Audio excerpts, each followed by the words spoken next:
Happy Tuesday! Time for Tidbit Tuesdays. Okay, I've been on a little bit of a rant this month, but I'm trying to educate people about all the do's and don'ts and get you a little bit up to speed on your coverages and how to best to use it.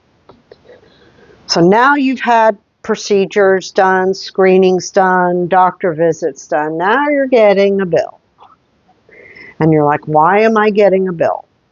So number one, when you get a bill, log into your portal and look at the EOB, explanation of benefits, that goes along with that data service. See what your insurance paid, if it coded it, if it was covered, not covered, was there a discount, what do they say you should owe? Look at that and compare it to the bill you have.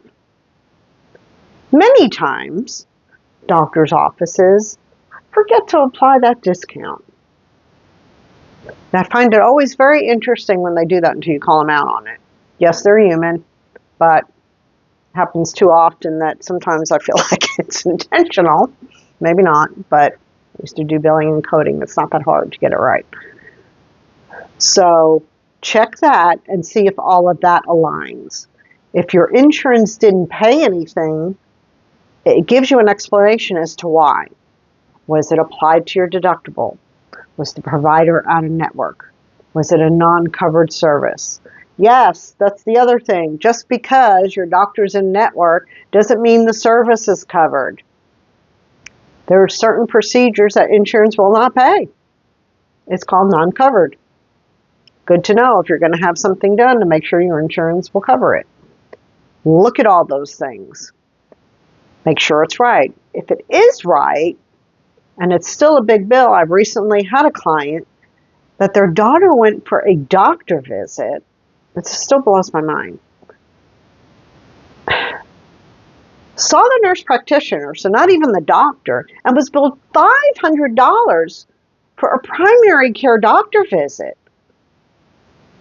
Not a new patient, an established patient. I was like, that's insane. Absolutely insane for a visit. Got to spend 15 minutes with the doctor, really? Or nurse practitioner? So if that were me, I would be calling and going, why did you bill $500 for this service? Then you can choose to never go back to that doctor again. Find another doctor that doesn't charge outrageous fees. I'm sorry. Primary care visit should not be $500. You can dispute it, see if they're willing to negotiate with you. Probably not. So then you could allow it to go to collections, which cannot affect your credit for 12 months. And then wait while it's in collections. Generally, the first 30 days, you're not going to get anywhere. 60 to 90 days, usually if you call them, you can negotiate a lower price. Or if it's like a lab, and I know the lab that I normally use, it's like clockwork. Once I get that third past due notice from the collection agency, it says on there, we're offering you a one-time 50% discount, which is when I pay my lab bill. Every single time. I've tried to pay the lab directly 50%, and they wouldn't do it. They just said, well, we can set up a payment plan. I'm like, yeah, I'm not doing that. I'm not paying you $84 for a $3 test, because yes, I know how much those cost. And I just waited it out. It does not affect the credit, and I pay 50% less every time I have a lab bill. And what's the funny part of this, whoever's doing the math at the lab doesn't know how to do math. Because if someone called and offered 50%, the lab would have gotten $42. But instead, I still paid $42. But the collection agency got their cut of 30%. And so the lab got only 70% of that $42. I don't know.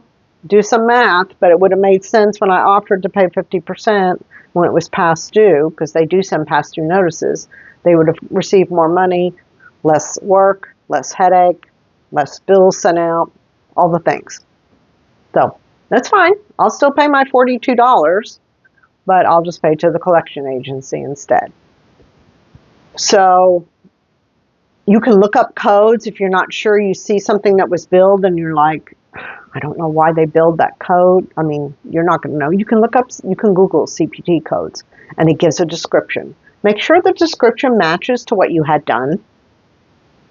I've had that happen too, where a doctor's office billed family member for a 40-minute appointment for a 10-minute televisit, and I called them out on it.